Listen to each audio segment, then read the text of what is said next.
What's happening, everybody? Today we are at the Guide Dog Foundation with Mike Rosen. Mike, I want to thank you for inviting us over here. Thanks for having us and coming over. I know you guys do a lot of amazing things in the community and with veterans all across the United States, plus dogs. Yeah. Tell us what, a lot of people don't even realize your organization is in Smithtown. It's true. Or based in Smithtown. So give us the down low on the Guide Dog Foundation and America's VetDogs. That's great.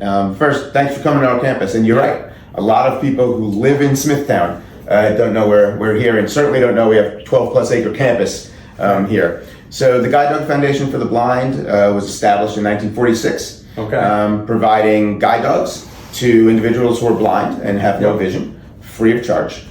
And about 20 years ago, a little more than 20 years ago now, we started to see a need through our conversations with the Department of Defense, Veterans Affairs, because we always served veterans coming back even from World War II who had lost their vision, in Europe. Right. So we always served and had relationships with the Department of Veteran Affairs, Department of Defense, and we started seeing a need for a different kind of trained assistance dog. So the Guide Dog Foundation started America's VetDogs, first as a program of the Guide Dog Foundation, and we were providing guide dogs to active duty military and veterans who had physical and or emotional disabilities like PTSD. And then we spun America's VetDogs off as its own independent 501c3 a few years later, in about 2006, 2007. And we opened up the program a few years after that to serve first responders with service-related disabilities as well. So the Guide Dog Foundation provides guide dogs to individuals who are blind or have low vision, and America's VetDogs provides service dogs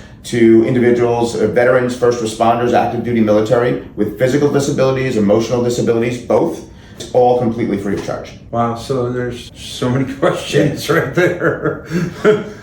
First question would be like, how did it end up on Long Island? As opposed to any other part of the country? Like, why here? So I think, part of it was we used to when we were first founded, we were in Queens, in the Forest Hills area. But soon after, 1946, we came to Smithtown, and we've been here. Our building that's right on East Jericho Turnpike, right across from a Toyota dealership, and down the block from the new CarMax, has been here for a long time, and we've slowly expanded over time to increase the capacity that we have to serve more people. People don't realize though what goes on here. To help people all over the country. You guys have when you see it from the street, you just see the sign and a driveway. I don't think people realize there's like a couple of acre campus here with a training facility and boarding and all different things and you're flying people in to train with the dogs and then send them home with the dog, right? Yeah, I'll share a little bit about the journey of a guide and service dog, of what they take. Because it's really crucial to what we do, and also how you can help if you're at home watching, right? If you're at home. So we breed, raise, train, and place all of our own dogs. Here on campus. So we have 3 buildings here in Smithtown. Right on East Jericho Turnpike is our breeding and development center. That's where our puppies are born. The building we're sitting in now is sort of our central building on our 12-acre campus thereabouts. And this is our administrative building, but also it is home to our student residences. And I'll talk a little bit about what we do in our student residences. And then just across the street, just across 50 Acres Road, is our National Training Center. And that's really where our dogs learn to become guide and service dogs. So the dogs are born here, right on campus, right here in Smithtown. We breed anywhere from 300 to 400 puppies a year, and they spend their first approximately 8 weeks here with us, making sure they're healthy, getting their shots, making sure they're vaccinated, etc. At about 8 to 10 weeks of age, our dogs take one of 2 paths. Primarily, especially most of our guide dogs, they go into the homes of volunteers, puppy raisers, we call them, who for the next about 14 to 16 months of that dog's life, so until the dog is anywhere between 14 and 18 months of age, are helping to raise that dog as a well-behaved, well-socialized puppy. So that when that dog returns here to Smithtown, with our certified guide dog mobility instructors and certified service dog trainers, that they have a foundation to be a great service or guide dog. Okay. So that's one path, volunteers, and that's one major thing we always look for, are volunteers. Right. The second path is they go into our prison program. That mainly it's America's VetDogs, future service dogs, though we do have a pilot program now for guide dogs and with our prison partners. We have about 15 partners with correctional facilities from Maine down to Florida, up and down the eastern seaboard, in which incarcerated individuals, including some incarcerated veterans, are helping to raise those puppies within the facility.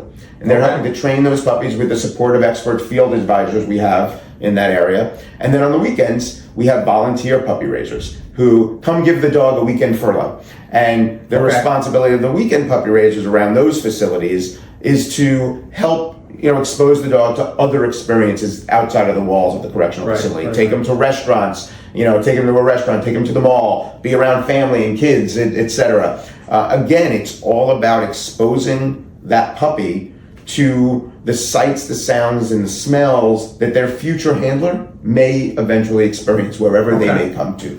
So it starts there. It starts with puppy raising, that puppy raising journey. When they're 14 to 18 months of age, they come back here. We call them, they come back here to go out. There must be a statistic of, like, you say 300 to 400 puppies. Yep.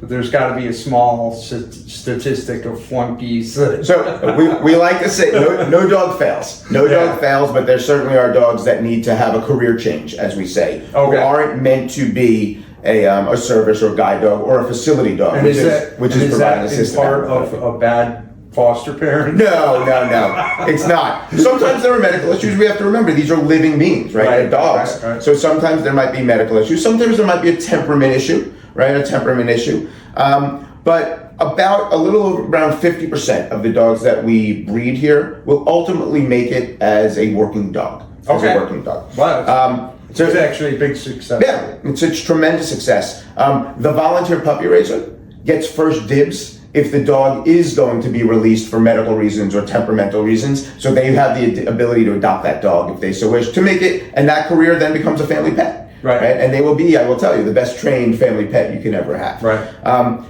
At about 14 to 16, 18 months of age, those dogs come back from their initial puppy raising journey. And we call it IFT. They come in for training. And they come back to Smithtown from all over the country, but mainly a lot up and down the eastern seaboard.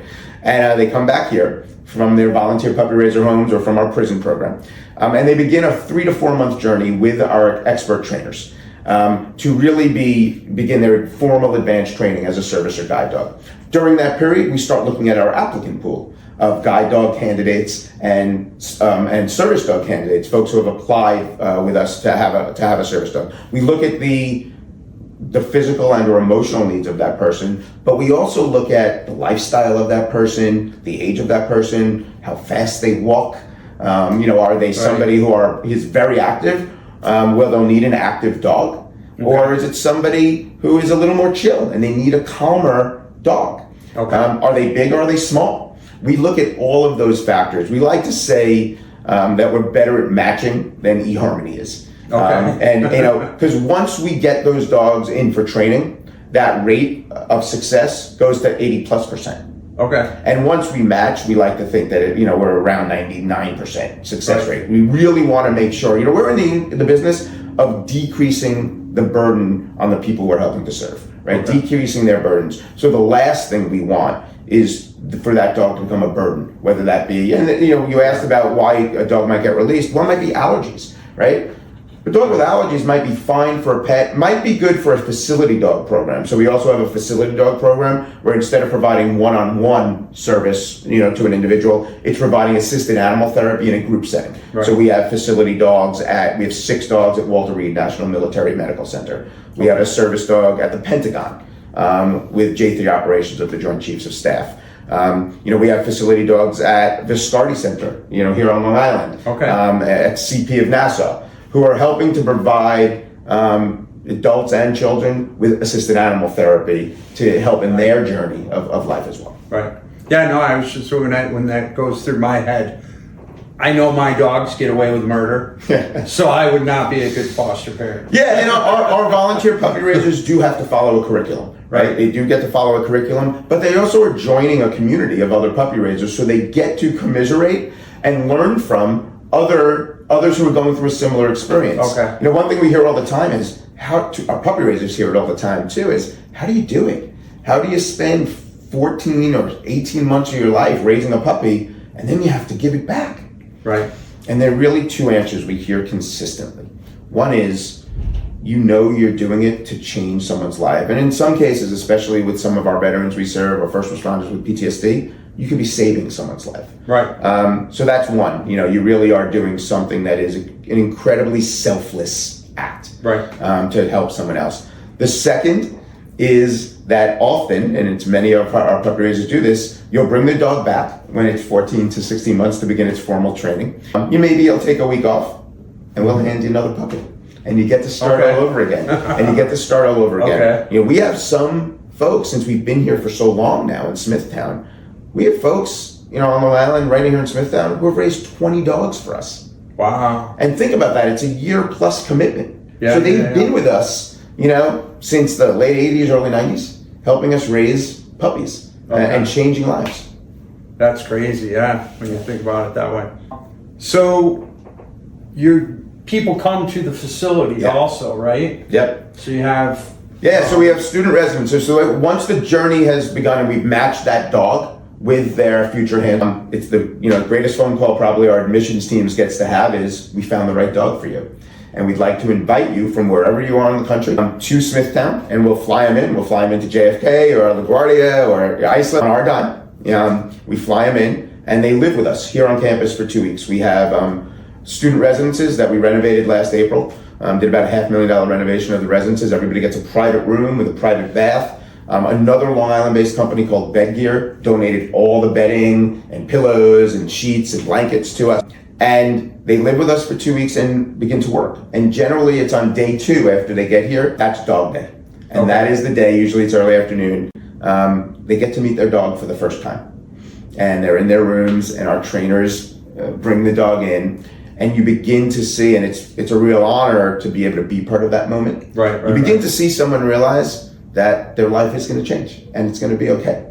Right. To help someone's life actually evolve. And that's the beginning. And that is the beginning of a transformation, people. And it's really incredible. We're very fortunate because literally we're on the second floor of our administrative building right now. Yep. Downstairs is our student residence. So we live with them for 2 weeks. We really get to know the people we serve. You know, in my 10-year career in the nonprofit sector, 30 years overall working, I've never had an experience where I'm meeting the people, getting to know them while we're making that impact and making the change. It's incredible. Like I said, it's a real honor. And we have a class right now that's downstairs, a guide dog class that's downstairs, and tomorrow is Celebration Saturday. So they're finishing up their 2 weeks with us. Oh, they're graduating. So we'll have, it's not every single 2 weeks, but almost every 2 weeks we have either a guide dog class or a America's VetDogs class of veterans or first responders in to be trained with their service and guide dogs. And at the end of the 2 week period, the Saturday before they go home, we have an event we call Celebration Saturday. And it is a graduation ceremony. And the volunteer puppy raisers, the sponsors who are helping to fund and underwrite, the cost of the work we do, they get to come. And they get to meet the person for the first time whose life they're impacting. They get to see their dog, the puppy that they raised, and they haven't seen in about 6 months. And yes, I will tell you, the puppy absolutely remembers them and will look at their new handler, right? Because they're trained now that I'm with you, right? And they'll look at their new handler and say, I know that person, can I go? And they'll wait for the command free. And the dog will go say hi to its original puppy raiser. And it's incredible. It's really incredible. And then when graduation's done and Sunday comes around, they're here for 2 weeks, we arrange their travel home and we're with them for a lifetime of that team. For a lifetime of aftercare support, any questions they have, and if they get to a stage, a dog has a working life just like people have a working life. If a dog will be 8 to 10 years of age, thereabouts, depending on the lifestyle of the person and the personality, and that person still has a need for a guide or service dog, they become a returning student. And they go through the process again. And they also jump to the top of our waiting list because we don't want the dog working any longer than it should be. And we don't want the individual to have any gap of service. So we have many returning students. On this class right now, we have a guide dog class of 6 students. 3 of the 6 are returning students who are getting their second or even third guide dog from us. Wow. There must be I'm just trying to think. There must be a tremendous cost to running an organization like this. Yep. Yeah, it costs. It costs us more than $50,000 to breed, raise, train, and place one assistance dog. Right. And we do not charge a penny for our services. Right. We have to raise on an annual basis $19 to $20 million annually. Okay. Just to keep our lights on. So that's my next question for the audience. How can we help out, or how can Smithtown? How can anybody that's watching this? Anyone watching, we have 3 calls to action. Right. We want more people who might benefit from our services, from a guide dog or a service dog, or one of our facility dogs. We want them to apply. So apply is our first call to action. The second, as I talked about, our puppy raising need. We are reliant on volunteers. We have about 160 full-time staff, half of which are here in Smithtown. The others are field advisors around the nation. But we have 1,600 volunteers. So we have a 10-to-1 ratio of volunteers to staff. About 400 or so of those volunteers are raising puppies for us. Okay. So volunteer, that's the second call to action. So first is apply, second is volunteer, and the third is donate. It costs us, as I said, more than $50,000 to place and raise one dog. Right. And we don't charge anything. So we are reliant upon individuals and businesses to help us support, and foundations to help us support our efforts, and provide the financial fuel that will allow us to not only continue our program, but to continue to expand our capacity to serve people from right here in Smithtown in all 50 states, Washington, D.C., Puerto Rico, and beyond. Right. Okay. You must do a lot of national and local events. Yeah. What do you have coming up that people should be looking at? Well, I'll talk about 2 things. One is a program, and then I'll share a couple of events. So we have a program called Puppy with a Purpose, which some people on Long Island certainly might be familiar with because of our partnerships, our Puppy with a Purpose partnerships with the New York Islanders and the New York Mets. So the New York Islanders are currently raising their 4th future service or guide dog with us. So they've raised Tori, which was named after Bill Tori, which is a service dog now. They've named Radar, which was named after Al Arbor. It was his nickname, the former Islander legendary coach who won the Stanley Cups with them. And he is a guide dog now with Anastasia Pagonis, who is a Paralympic swimming gold medalist from Long Island. Wow. Yeah, who is a guide dog now with a great guy named Tom Ryan, who lives on Long Island. And they're currently raising Jethro, who was named after Clark Gillies, who passed away last year, the number 9, the legendary Islander. And then the New York Mets are on their 3rd future service dog, supporting America's VetDogs. So there was Shay, of course, named after Shay, who's with Richie, who was a first responder who served during 9/11, and from Long Island. There was Seaver, and now we just yesterday introduced Buddy, who is a Mets vet dog 3.0. Buddy is named after Bud Harrelson, the great Mets shortstop, who also passed away recently. So that's a program we work with teams across the country, with businesses as well. Contour Mortgage here on Long Island, Deloitte. We work with the Vegas Golden Knights. We're in every league right now, but the NBA, and we're working on that as well. And these teams and organizations are helping us not only underwrite the cost, but helping us socialize those dogs at stadiums and go in offices, and helping to prepare that dog for their formal training. Plus, they help amplify our message in terms of needing volunteers, wanting more applicants, and needing donors. And then events, we've got a bunch coming up. So July 11th this year is Giving Bark Thursday. So every year we do our own version of a 24-hour online giving day, and we call it Giving Bark instead of Giving Back. And you could go to guidedog.org/Giving Bark, or VetDogs.org/Giving Bark, and learn more about those events, and that'll be on July 11th, 24 hours of online giving. Later in the summer, we'll have the America's VetDogs Golf Classic. We're always looking for sponsors for an event like that. And then in September of this year, September 28th, we'll have the 10th annual America's VetDogs 5K run and 1 mile dog walk. And for the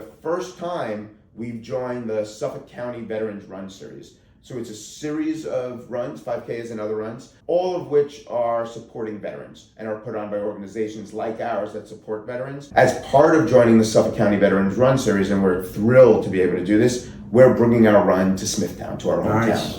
So the event will be held on September 28th. Starting line will be at Smithtown Elementary School. Okay. And go through Smithtown. We're thrilled to do it. It is a family activity as well, because we do a dog walk, a 1 mile dog walk that you come with your dog and walk a mile as well.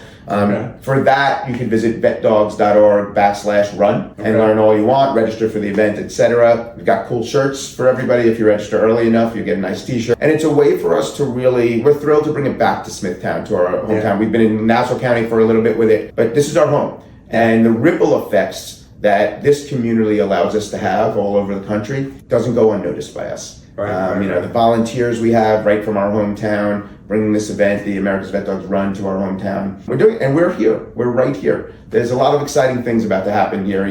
We are growing, and the only way we grow is with the support of the town and the people who make up this town, the businesses, etc. Okay. Yeah. Great. That's great. Awesome. I appreciate you guys giving us the platform to share. Yeah. Apply, volunteer, donate. You could learn more at guidedog.org or vetdogs.org. Everything's there. We hope to see it as well at one of our events coming up. Yes. All right. Thank you. Thanks again.